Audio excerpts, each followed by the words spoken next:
Luiz Inácio Lula da Silva, PT, se elegeu presidente do Brasil pela terceira vez neste domingo, com 99,99% das urnas apuradas. O petista teve 50,90% dos votos válidos no segundo turno das eleições de 2022. Isso significa 60.340.000 votos para o petista. O presidente Jair Bolsonaro, do PL, ficou com 49,10%, ou 50.200.000 votos. A diferença entre Lula e Bolsonaro foi de apenas 1,80%, a menor já registrada nas eleições presidenciais. Além disso, desde que o país passou a ter a possibilidade de reeleição, em 1998, é a primeira vez que um presidente no exercício do mandato não vence a eleição que disputa. Dos eleitores que compareceram às urnas neste domingo, 3,16%, 3.900.000, anularam o voto e 1,43%, 1.700.000 pessoas, votaram em branco. Aos 77 anos de idade, Lula vai comandar o país pela terceira vez a partir de 1º de janeiro de 2023. Ele já havia sido presidente por 2 mandatos sucessivos entre 2003 e 2010. Os mandatos foram marcados por esquemas de corrupção. A eleição de Lula marca a volta da esquerda ao poder. O PT não comandava o país desde que a ex-presidente Dilma Rousseff sofreu impeachment em 2016. O resultado de 2022 também é uma reviravolta pessoal do petista, que havia sido condenado e preso por corrupção em processos decorrentes da Operação Lava Jato. Por isso, ele não pôde disputar a eleição de 2018 devido às restrições da ficha limpa. Lula conseguiu anular as suas condenações do Supremo Tribunal Federal e recuperou o direito de participar das eleições. A eleição presidencial de 2022 foi uma das mais disputadas desde a redemocratização do país, nos anos 1980. No primeiro turno, Lula já havia vencido com uma margem estreita de votos. Recebeu 48,43% contra 43,20% de Bolsonaro. A polarização de Lula com Bolsonaro marcou todo o processo eleitoral, da pré-campanha à campanha. O petista buscou explorar a insatisfação de parte do eleitorado com Bolsonaro, especialmente na economia. Lula apostou na estratégia de passar a imagem de que nos seus governos a população tinha uma vida melhor do que agora. Também prometeu reconstruir o país com foco nos mais pobres e no direito dos trabalhadores, ao sinalizar que pretende promover mudanças na reforma trabalhista aprovada pelo governo do ex-presidente Michel Temer, do MDB. Eu quero começar essa pequena fala, que vai ser lida, com agradecimento a Deus, porque eu, a vida inteira, sempre achei que Deus sempre foi muito generoso comigo para permitir que eu saísse de onde eu saí para chegar onde eu cheguei. E, sobretudo, nesse momento em que nós não enfrentamos um adversário, nós não enfrentamos um candidato, nós enfrentamos a máquina do Estado brasileiro colocada a serviço do candidato da situação para tentar evitar que nós ganhássemos as eleições. E graças ao povo brasileiro, a quem eu quero agradecer de coração, o povo que votou em mim, o povo que votou no adversário, quem foi para a urna, quem se dignou a cumprir com o seu compromisso civilizatório de cidadania, eu quero dar os parabéns. E, sobretudo, quero dar os parabéns às pessoas que votaram em mim, porque eu me considero um cidadão que teve um processo de ressurreição na política brasileira, porque tentaram me enterrar vivo, e eu estou aqui.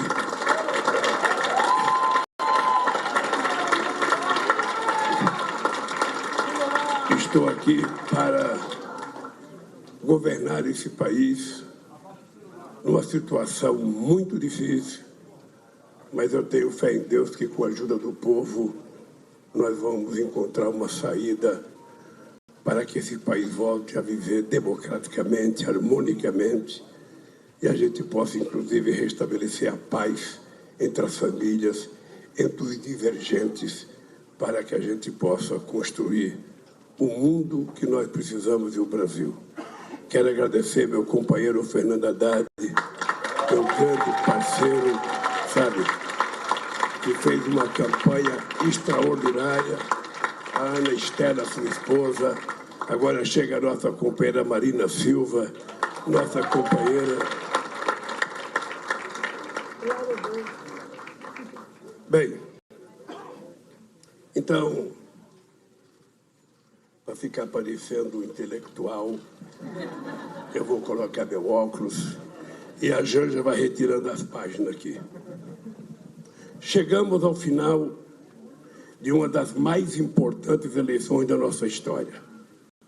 Uma eleição que colocou frente a frente dois projetos opostos de país e que hoje tem um único e grande vencedor, o povo brasileiro. Esta não é uma vitória minha, nem do PT, nem dos partidos que me apoiaram nessa campanha. É a vitória de um imenso movimento democrático que se formou acima dos partidos políticos, dos interesses pessoais, das ideologias, para que a democracia saísse vencedora. Nesse 30 de outubro histórico, a maioria do povo brasileiro deixou bem claro que deseja mais e não menos democracia. Deseja mais e não menos inclusão social e oportunidade para todos. Deseja mais e não menos respeito e entendimento entre os brasileiros. Em suma, deseja mais e não menos liberdade, igualdade, fraternidade em nosso país. O povo brasileiro mostrou hoje que deseja mais do que exercer o direito sagrado de escolher quem vai governar a sua vida. Ele quer participar ativamente das decisões do governo. O povo brasileiro mostrou hoje que deseja mais do que direito de apenas protestar que está com fome, que não há emprego, que seu salário é insuficiente para viver com dignidade, que não tem acesso à saúde e à educação, que lhe falta um teto para viver e criar seus filhos com segurança, que não há nenhuma perspectiva de futuro.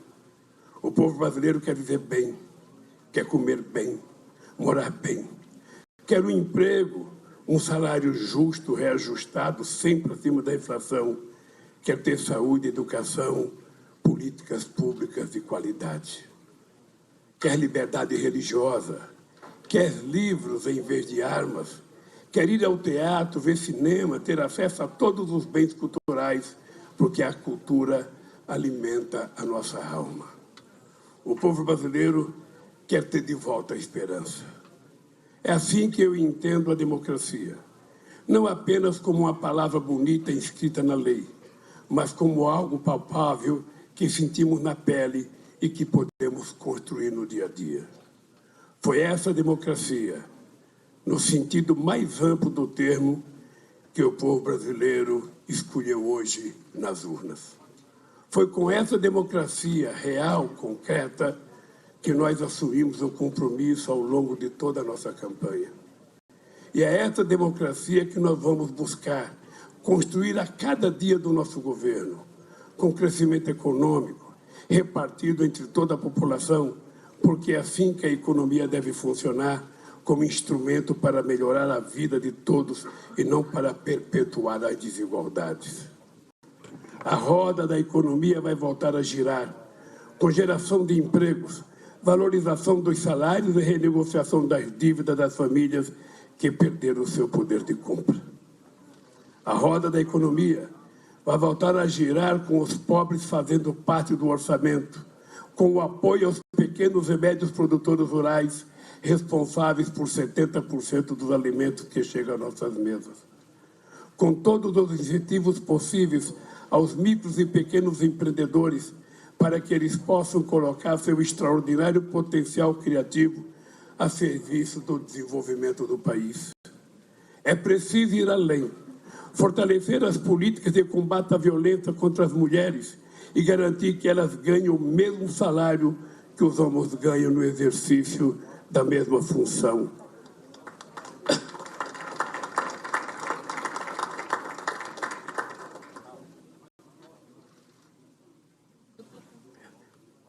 Enfrentar sem trégua o racismo, o preconceito, a discriminação, para que brancos e negros e indígenas tenham os mesmos direitos e as mesmas oportunidades.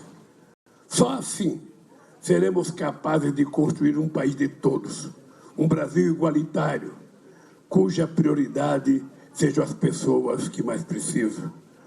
Um Brasil com paz, democracia e oportunidade.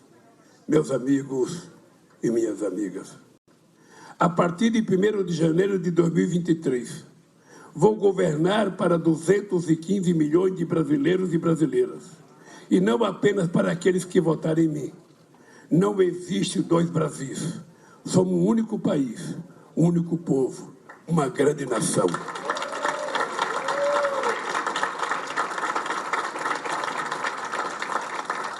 Não interessa a ninguém viver numa família onde reina discórdia.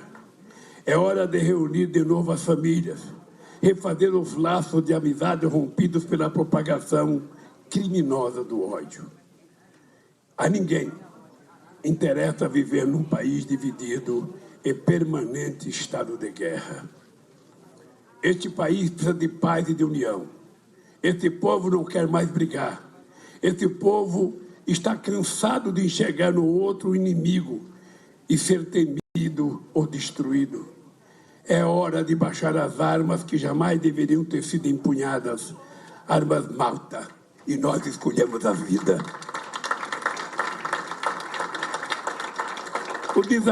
O desafio é imenso. É preciso reconstruir esse país com todas as suas dimensões. Na política, na economia, na gestão pública, na harmonia institucional, nas relações internacionais e, sobretudo, no cuidado com os mais necessitados. É preciso reconstruir a alma deste país, recuperar a generosidade, a solidariedade, o respeito às diferenças e o amor ao próximo. Trazer de volta a alegria de sermos brasileiros e o orgulho que sempre tivemos do verde e amarelo e da bandeira do nosso país. Esse verde e amarelo e essa bandeira não pertence a ninguém, a não ser ao povo brasileiro. Nosso compromisso mais urgente é acabar com a fome outra vez. Não podemos aceitar como normal que milhões de homens, mulheres e crianças neste país não tenham o que comer ou que consumam menos calorias e proteínas do que o necessário. Se somos o terceiro maior produtor mundial de alimentos e o primeiro de proteína animal, se temos tecnologia e uma imensidão de terras agricultáveis, se somos capazes de exportar para o mundo inteiro, temos o dever de garantir que todo brasileiro possa tomar café de manhã, almoçar e jantar todos os dias. Este será novamente o compromisso número 1 do meu governo. Não podemos aceitar como normal que famílias inteiras sejam obrigadas a dormir nas ruas, expostas ao frio, à chuva e à violência. Por isso, vamos retomar o Minha Casa Minha Vida, com prioridade para as famílias de baixa renda e trazer de volta os programas de inclusão que tiraram 36 milhões de brasileiros da extrema pobreza. O Brasil não pode mais conviver com esse imenso fosso sem fundo, esse muro de concreto e desigualdade que separa o Brasil em partes desiguais, que não se reconhece. Esse país precisa se reconhecer, precisa se reencontrar consigo mesmo. Para além de combater a extrema pobreza e a fome, vamos restabelecer o diálogo neste país. É preciso retomar o diálogo com o Legislativo e o Judiciário, sem tentativa de exorbitar, intervir, controlar, cooptar, mas buscando reconstruir a convivência harmoniosa e republicana entre os três poderes. A normalidade democrática está consagrada na Constituição. É ela que estabelece os direitos e obrigações de cada poder, de cada instituição, das Forças Armadas e de cada um de nós. A Constituição rege a nossa existência coletiva e ninguém, absolutamente ninguém, está acima dela. Ninguém tem o direito de ignorá-la ou de afrontá-la. Também é mais do que urgente retomar o diálogo entre o povo e o governo.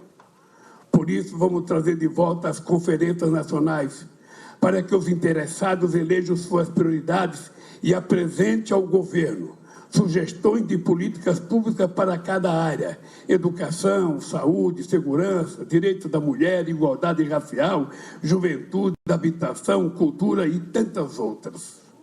Vamos retomar o diálogo com os governadores e os prefeitos para definirmos juntos as obras prioritárias para cada população. Não interessa o partido a qual pertence o governador e o prefeito. Nosso compromisso será sempre com melhoria da vida da população de cada estado, de cada município deste país. Vamos também restabelecer o diálogo entre o governo, empresários, trabalhadores e sociedade civil organizada com a volta do Conselho de Desenvolvimento Econômico e Social.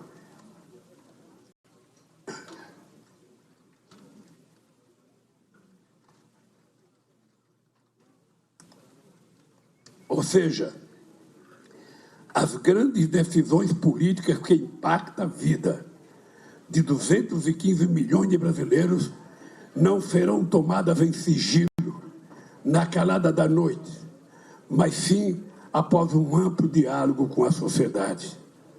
Acredito que os principais problemas do Brasil, do mundo, do ser humano, possam ser resolvidos com diálogo e não com força bruta. Que ninguém duvide da força da palavra quando se trata de buscar o entendimento e o bem comum. Meus amigos e minhas amigas, nas minhas viagens internacionais e nos contatos que tenho mantido com líderes de diversos países, o que mais escuto é que o mundo sente saudade do Brasil. Saudade daquele Brasil soberano, que falava de igual para igual com os países mais ricos e poderosos e que, ao mesmo tempo, contribuía para o desenvolvimento dos países mais pobres. O Brasil que apoiou o desenvolvimento dos países africanos por meio de cooperação, investimento e transferência de tecnologia, que trabalhou pela integração da América Latina, da América do Sul e do Caribe, que fortaleceu o Mercosul e ajudou a criar o G20, a Unasul, a CELAC e os BRICS. Hoje, nós estamos dizendo ao mundo que o Brasil está de volta, que o Brasil é grande demais para ser relegado a esse triste papel de pária no mundo. Vamos reconquistar a credibilidade, a previsibilidade e a estabilidade do país, para que os investidores nacionais e estrangeiros retomem a confiança no Brasil, para que deixe de enxergar nosso país como fonte de lucro imediato e predatório e passe a ser nossos parceiros na retomada do crescimento econômico com inclusão social e sustentabilidade ambiental. Queremos um comércio internacional mais justo, retomar nossas parcerias com os Estados Unidos e a União Europeia em novas bases. Não nos interessa acordos comerciais que condenem nosso país a eterno papel de exportador de commodities e de matéria-prima.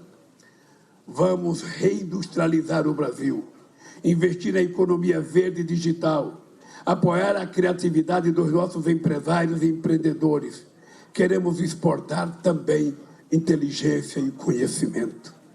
Vamos lutar novamente por uma nova governança global, com a inclusão de mais países no Conselho de Segurança da ONU e com o fim do direito a veto que prejudica o equilíbrio entre as nações.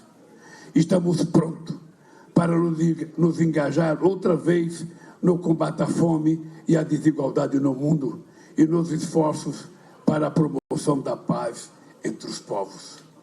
O Brasil está pronto para retomar o seu protagonismo na luta contra a crise climática, protegendo todos os nossos biomas, sobretudo a floresta amazônica. Em nosso governo, fomos capazes de reduzir em 80% o desmatamento da Amazônia, diminuindo de forma considerável a emissão de gases que provocam o aquecimento global. Agora, vamos lutar pelo desmatamento zero da Amazônia.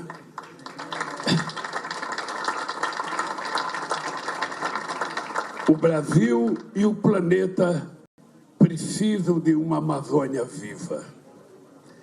Uma árvore em pé vale mais do que toneladas de madeiras extraídas ilegalmente por aqueles que pensam apenas no lucro fácil, às custas da deterioração da vida na Terra.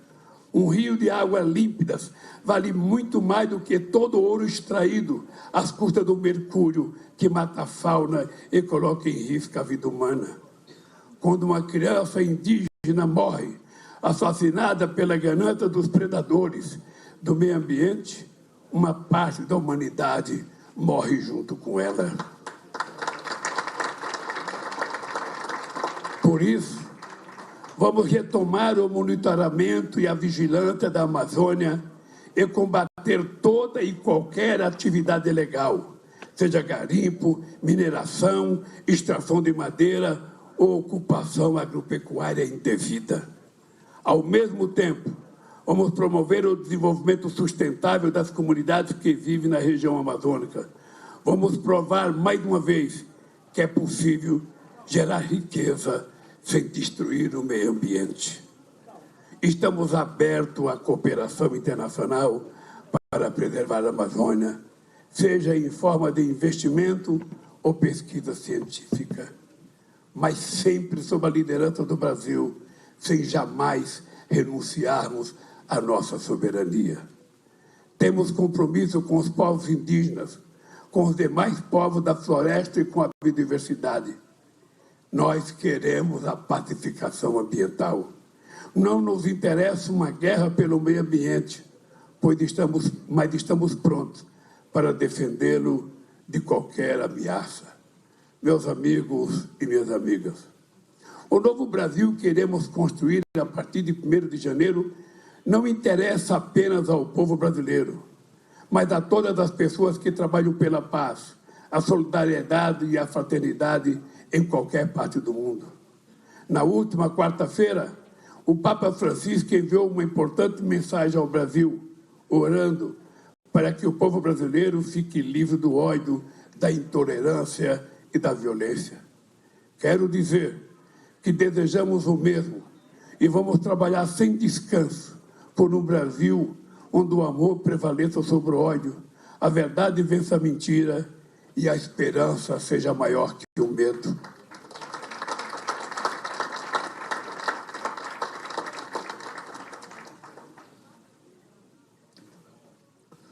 Todos os dias da minha vida, eu me lembro do maior ensinamento de Jesus Cristo, que é o amor ao próximo.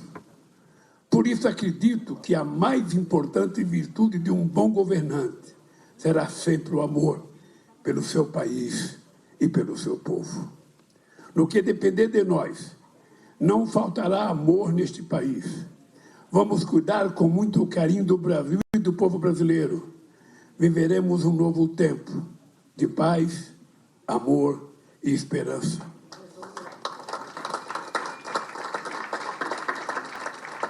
Um tempo em que o povo brasileiro tenha de novo o direito de sonhar e as oportunidades para realizar aquilo que sonha.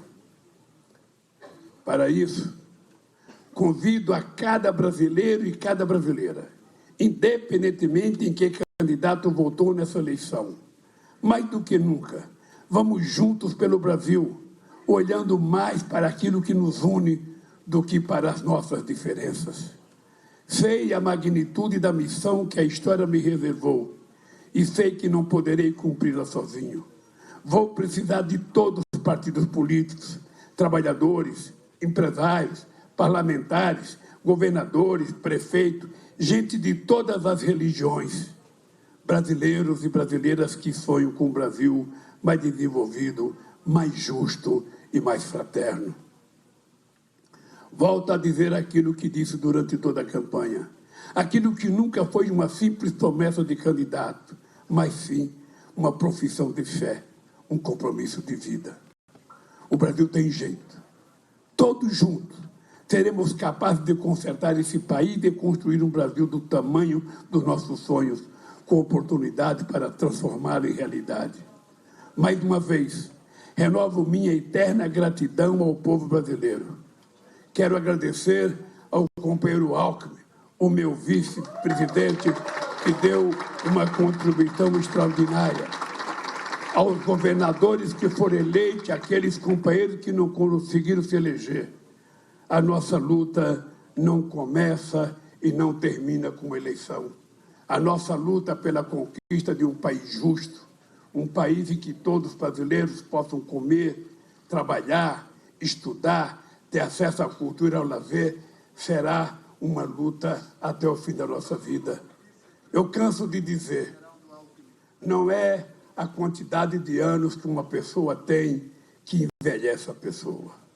O que envelhece uma pessoa é a falta de causa, é a falta de motivação para a luta. E por isso eu me determinei. O Brasil é a minha causa. O povo é a minha causa. E combater a miséria é a razão pela qual eu vou viver até o fim da minha vida. Um grande abraço e que Deus abençoe a nossa jornada a partir de 1º de janeiro. Obrigado ao povo, obrigado a Deus e obrigado à imprensa pelo tratamento que deu nesse processo eleitoral. Um abraço de coração, companheiros.